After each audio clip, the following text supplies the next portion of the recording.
Eh bien bonjour, je suis très heureux de vous retrouver pour une nouvelle vidéo dédiée à l'actualité coréenne.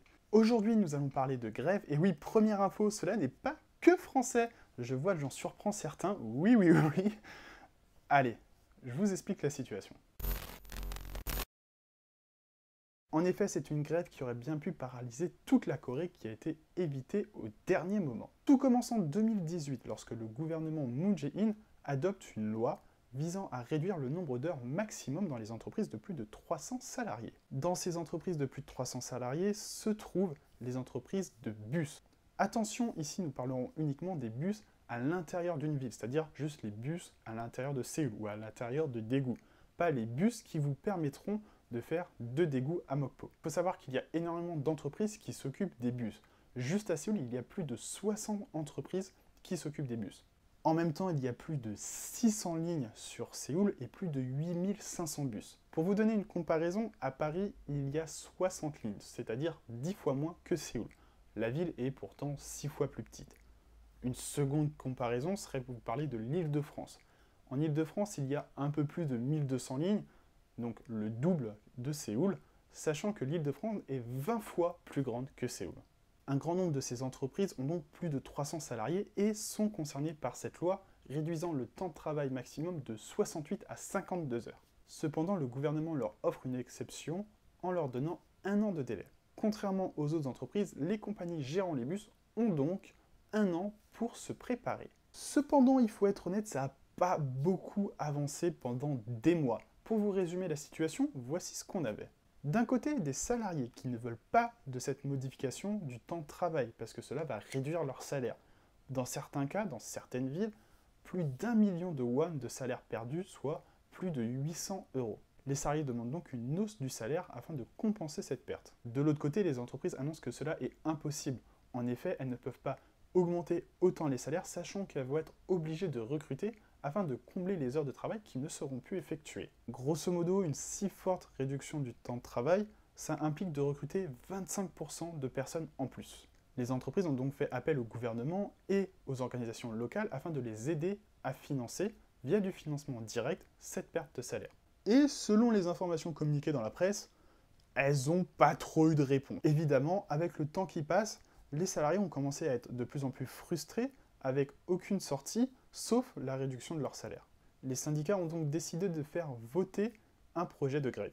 Bien évidemment, chaque ville a plusieurs entreprises, donc toutes ne sont pas concernées par la loi, mais une majorité le sont. Il faut savoir que la grève a été votée dans la quasi-totalité des villes et des provinces de Corée du Sud, à plus de 85%. À Séoul, elle a été acceptée à 89,3%. À Busan, la seconde plus grosse ville de Corée du Sud, 97% des personnes étaient pour. Il est à préciser que ceux qui peuvent voter sont uniquement les personnes syndiquées, évidemment. Cependant, la grève a été acceptée et il était estimé que le 15 mai, jour de la grève, plus d'un bus sur deux ne circulerait pas en Corée du Sud. Petit fait aussi plutôt important, Incheon est la seule grosse ville de Corée du Sud à ne pas avoir voté la grève. Je précise bien à ne pas l'avoir voté. C'est pas voté contre, c'est ils ne l'ont pas voté. Évidemment, panique à bord, notamment au gouvernement. Lundi, lors d'une réunion avec le syndicat représentant tous les syndicats des entreprises de bus, le ministre des Transports dit que les entreprises de bus ne doivent pas cesser leur service. Il appelle donc avec cette phrase clairement à l'annulation de la grève. Lors de cette même réunion, le gouvernement annonce accepter des financements indirects. Cela signifie que le gouvernement ne financera pas directement la hausse des salaires, mais aidera au financement par les collectivités locales du développement des infrastructures, ce qui permettra évidemment aux collectivités locales de décaler le budget qui était dédié à ces infrastructures sur la hausse des salaires, par exemple. Point important en Corée du Sud, lorsqu'une grève est votée, employés et employeurs sont obligés de négocier, c'est dans la loi. Autant vous dire qu'après la réunion de lundi, les négociations de mardi ont été très fortes et surtout très longues. Alors que la quasi-totalité des entreprises s'apprêtent à faire grève le lendemain, la ville d'Incheon annonce avoir un accord et que donc la grève ne se produira pas à Incheon. Bien qu'on ne pourra jamais le prouver, il est fort probable que ces négociations réussies aient permis aux autres négociations de passer à un niveau supérieur.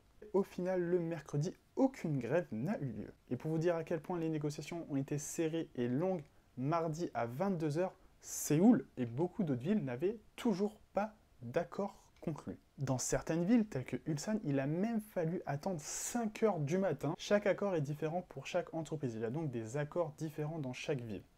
En général, il y a une hausse des salaires dans tous les accords qui tourne environ de 4%.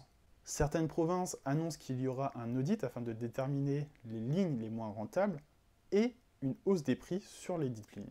Dans la province de Gwangju, en plus de cette hausse des salaires, les entreprises paieront 300 millions de won supplémentaires à la sécurité sociale. À Daegu et dans d'autres provinces, l'âge de la retraite a été repoussé de 2 ans. Et je vous vois déjà là sauter sur votre clavier. Ouais, c'est scandaleux, ils vont les faire travailler plus. Sachez que cette demande provient des syndicats. Ça t'en bouge un coin, hein, des syndicats qui demandent à travailler plus longtemps. On verrait pas ça en France, hein. Non, non, non. Et la vidéo prend fin sur cette comparaison entre la France et la Corée. Au final, pas de grève, cette fois-ci, en Corée du Sud. Mais ne vous inquiétez pas, il y a d'autres grèves de prévues. Il se passe un truc en ce moment à Renault-Samsung. Il y a une usine qui menace de partir en grève totale. J'espère que ce format, juste la news, vous plaît. N'hésitez pas à me le dire. Et surtout, utilisez l'espace commentaire et dites-moi si ça vous intéresserait d'avoir une vidéo vous présentant certaines grèves qui ont été menées, les grèves les plus importantes de Corée du Sud. Dites-moi si ça vous intéresse. Et n'hésitez pas à mettre le plus sincère de vos pouces bleus, je vous en serai très reconnaissant. Encore une fois, merci de m'avoir suivi et à bientôt.